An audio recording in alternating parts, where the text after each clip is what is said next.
आंतरिक प्रणाम।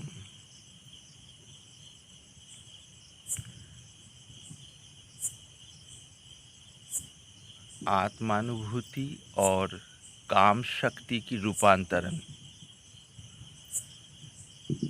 इस शीर्षक पर अगली वीडियो जो थी वह प्रथम भाग था। आज उसी का दूसरा भाग है, यानी द्वितीय भाग। शीर्षक है आत्मानुभूति और काम शक्ति की रूपांतरण। आत्मानुभूति पर थोड़ी बहुत प्रकाश डालने का प्रयास किया गया है अगली वीडियो में। आज विषय है काम शक्ति की रूपांतरण का। आत्मानुभूति के उपरांत साधक जब वास्तविक सिद्धावस्था में पहुंच जाते हैं, शरीर, इंद्रियां, मन, बुद्धि तथा विशिष्ट अहम से बिल्कुल निर्लिप्त, यानी सभी के अधिष्ठान स्वरूप शुद्ध चैतन्य को ही स्वरूप करके उपलब्धि होती है, यानी इस संदर्भ में सभी शंकाएं समाप्त हो जाती है। साधक जब इस स्थिति में पहुंचते हैं तो इस स्थिति में कुछ साधक यानी सिद्ध उसी में ही तल्लीन होके रहते हैं। तब उनकी वास्तविक अनुभूति होती है, ना मैं शरीर हूँ, ना मैं इंद्रियां हूँ, ना मन, बुद्धि, अहंकार हूँ। मैं इन सब से बिल्कुल निर्लिप्त शुद्ध चैतन्य हूँ। ये उनकी अंदरूनी अनुभूति होती है, आंतरिक अनुभव। दूसरे शब्द में बोले, ये अनुभव की तरफ इशारा है। शरीर, इंद्रियां, मन, बुद्धि, विशिष्ट चैतन्य, इन सब में अनुसूत जो अस्थि मात्र है वो ही वास्तव में मैं हूँ। इस प्रकार अनुभूति होती है, आभास देने का प्रयास कर रहा हूँ। ऐसी स्थिति में तल्लीन होके, यानी तल्लीनता मन की दृष्टि के आधार पर, उसी में मग्नता। इसके उपरांत भी कुछ महात्मा वाम मार्गी साधन के अनुसार ये जो भूताकाश है, यानी यहाँ पर ये जो शरीर है, इस शरीर में काम करने वाली यानी दृश्यगोचर होने वाली जो काम शक्ति है, उसी को रूपांतरित करने के लिए भी लगते हैं। एक तरफ तो निर्लिप्त परम स्थिति, दूसरी तरफ ये जो शरीर जो ससीम है, इसमें जो सदैव प्रवाहित होने वाली शक्ति, खास करके नीचे की तरफ से ऊपर की तरफ, ऊपर से नीचे की तरफ, तथा नस नसों में जो बहने वाली शक्ति, काम शक्ति, हालांकि अलग अलग उम्र में ये शक्ति अलग अलग गति तथा लहरों के साथ प्रवाहित होती है, यानी शरीर में उस प्रकार के प्रतीत होती है, उम्र के अनुसार इस प्रकार की। तो उस शक्ति को भी किस प्रकार से उस परम समता के साथ जोड़ दिया जाए, यानी शक्ति की जो खलबली है समय समय पे उम्र के अनुसार शरीर में मचती रहती है, उसे भी किस प्रकार रूपांतरित करके परम समता तथा उस अद्भुत विलक्षण आनंद के साथ जोड़ दिया जाए, तो शक्ति के लेवल में भी, यानी शक्ति के जो स्तर है, इसमें भी वो क्षमता उतर आए। जैसे पहले प्राप्त हुई थी शुद्ध चेतना की अनुभूति, यानी शुद्ध चेतना ही वास्तव में मैं हूँ। बुद्धि में ये सहज निश्चय उभर के आई। अब उसके साथ साथ ये शक्तियों में भी एक अद्भुत संतुलन। सामान्य लोगों में क्या होता है, अक्सर ये शक्तियाँ बाहर की तरफ खींचने वाली बात होती है, और परम तत्व को पाए हुए महापुरुषों में ये शक्तियाँ तो अपने अनुसार प्रवाहित होती रहती है, उसमें भी एक संतुलन आ जाती है, वो अवश्य उच्च कोटि की है। फिर भी जो महापुरुष उस शक्ति को भी अंदर रूपांतरित यानी आवर्तित करने में शरीर में समर्थ हुए, तो उस शक्ति के जो बाहर की तरफ समय समय पे जो खिंचाव है शरीर के तल पे, वो खिंचाव भी यानी भागने वाली जो वृत्ति है, वो वृत्ति भी मित्र बन जाती है। पर इसमें से गुजरने के लिए अलग अलग प्रक्रियाएं हैं। तो इस जगह पे हम वाम मार्गी या देह तत्व साधन के अनुसार अक्सर जो बाउलों में पाई जाती है, तंत्र साधना में भी इसकी गंभीरता से चर्चा है शास्त्र में, उस पर थोड़ी बहुत प्रकाश डालने का प्रयास करेंगे। पुरुष और स्त्री में जो शारीरिक तल पे आकर्षण है, मुख्य रूप से शुक्राणु और अंडाणु के ही आधार पर है यह आकर्षण।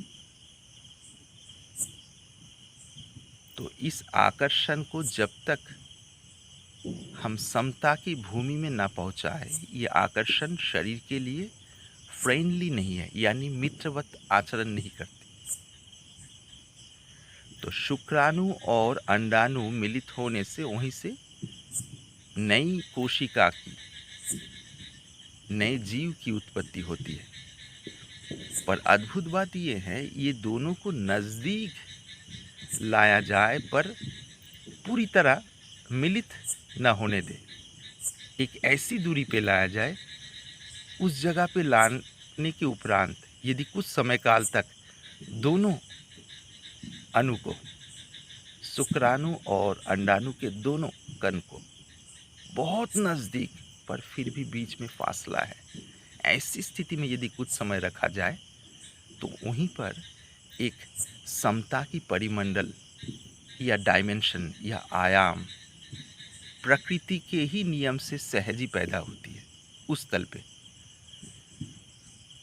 तो इसमें साधना की तरफ थोड़ी बहुत इशारा ये है, जिस प्रक्रिया से पुरुष और स्त्री मिलित होके पुरुष शरीर से शक्ति प्रदान करते हुए यानी वीर्य यानी शुक्राणु प्रदान करते हुए स्त्री शरीर में गर्भाधान का कारण बनते हैं, उसी प्रकार योग क्रिया यानी श्वासों पर नियंत्रण, मन की शुद्धता, मन की सूक्ष्मता, पूरी तरह धारणा साफ हो जाए, जिस योनि और लिंग को लेकर वंश परंपरा को आगे बढ़ाने के लिए जो सहज शारीरिक प्रक्रिया है, उस योनि और लिंग को लेके शक्ति दोनों ही अंदर की तरफ धारण करने की कला गुरु से सीख कर, भली भांति समझ कर और प्रत्यक्ष रूप से उसकी अनुभूति कर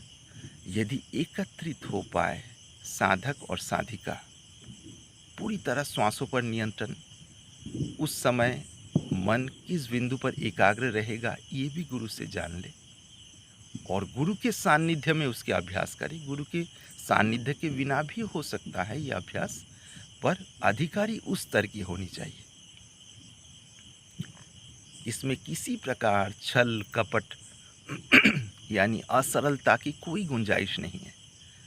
शरीर के जिस योनि और लिंग को लेके हम व्यवहारिक भावना में हमारी बुद्धि जुड़ी रहती थी, उस योनि और लिंग को ही आधार करके मन को उस संदर्भ में जो जो शास्त्र हैं उसके अध्ययन के द्वारा शुद्ध और सूक्ष्म तल पे पहुंचाएं, और योग क्रिया के द्वारा शरीर को उस हिसाब से साधे। साधक साधिका दोनों ही, ये दो पति पत्नी भी हो सकते हैं, और साधन परंपरा के अनुसार साधक और साधिका या साधन संगिनी और साधन संगी, ऐसे भी हमारी साधन परंपरा जो है उसमें विधि है, वैसे भी हो सकते हैं। तो दोनों ही जब दिल से भली भांति समझ लिए, शरीर की एक बूंद शक्ति नष्ट किए बिना यदि शक्ति को धारण करके उस श्रृंगार साधन की प्रक्रिया गुरु से प्राप्त करे और श्वासों को उस पर भली भांति सुंदरता से नियंत्रित करके रख पाए, उस मिलित अवस्था में धीरे धीरे धीरे धीरे जो काम शक्ति मनुष्य के मन को बाहर की तरफ समय समय पे धकेलती, वो धीरे धीरे उस शक्ति में भी रूपांतरण हो जाती है। शक्ति में रूपांतरण मतलब वो शक्ति अब सूक्ष्म नस नस में खेलने लगती है। जो मन उस शक्ति के खलबली के कारण बाहर की तरफ भाग रहा था, अभी वो मन बाहर की तरफ भागना बंद हो गया। वो अंदर ही एक अद्भुत मधुरता की अनुभूति में डूबने लगा, और ऐसा कहे तो वो मन ही एक मधुरता में बदलने लगा। और शक्ति स्खलन करने की जो शारीरिक प्रवृत्ति है, टेंडेंसी है, वो सहज रूप से शक्ति की शरीर के नस नस में से अपने आप बदलने लगती है। पुरुष और स्त्री दोनों के लिए बोल रहा हूँ, ऐसा होता है।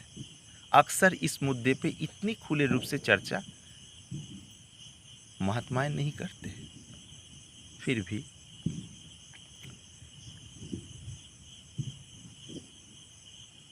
तो ये जो विधि है, ये विधि वाकायदा अनुभूति संपन्न महापुरुष जो इस अनुभूति में से गुजरे हैं, उनसे शिक्षा प्राप्त करके आंतरिक श्रद्धा और संयम पूर्वक इस पर चल के उस अनुभूति तक पहुंची जा सकती है।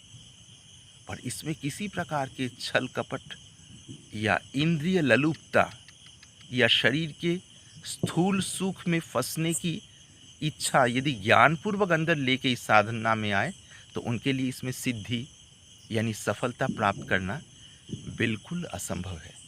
जो दिल से भली भांति इस काम शक्ति के रूपांतरण वाली जो घटना अंदर घटित हो, इस प्रकार के आयाम प्रदान कर पाए, ऐसी आंतरिक इच्छा जिनमें है, जो हकीकत में एक एक अणुपरमाणु में जैसे प्रेम के रूप में ही लहराते रहे, वो शक्ति, ऐसी इच्छा किसी साधक साधिका में हो और उन दोनों में मन के तालमेल भी हो। गुरु के पास बाकायदा पहुंचना चाहिए और दोनों की भावना पूरी तरह सरलता से उनके सामने रखना चाहिए। जैसे व्यक्ति अपने मन को जानता है, एक एक कोना कोना जानता है, उस विषय में कोई छिपाव नहीं है, वैसे ही पूरी तरह मन को गुरु के सामने जब रखे, वो रखते रखते ही मन आधा से अधिक शुद्ध हो जाता है, यानी पर्याप्त शुद्धता आने लगती है। जिस भूमि के ऊपर ये साधना रूपी बीज यदि बोया जाए, तब जाके उसमें से आशानुरूप फल की प्राप्ति होती है।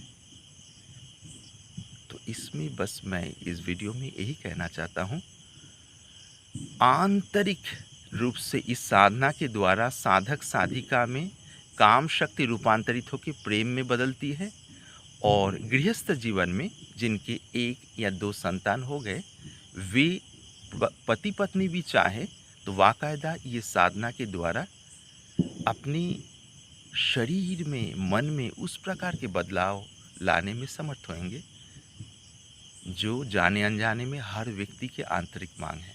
क्योंकि कई बार देखते गृहस्थ जीवन में पति पत्नी मिलित होने के उपरांत भी उन लोगों में वो संतुष्टि नहीं आती है, चिड़चिड़ापन, खास करके पत्नी में और पति में भी। पति शक्ति स्खलित करने के कारण मन में आशानुरूप तसल्ली नहीं मिलती, और पत्नी को अधिक से अधिक समय काम शक्ति में डूबे रह के अहंकार से निर्लिप्त रहने की जो तृप्ति है, ये पर्याप्त मात्रा में नहीं होने के कारण उनकी चिड़चिड़ापन दूसरे दिन सुबह व्यवहार में प्रकट होता है।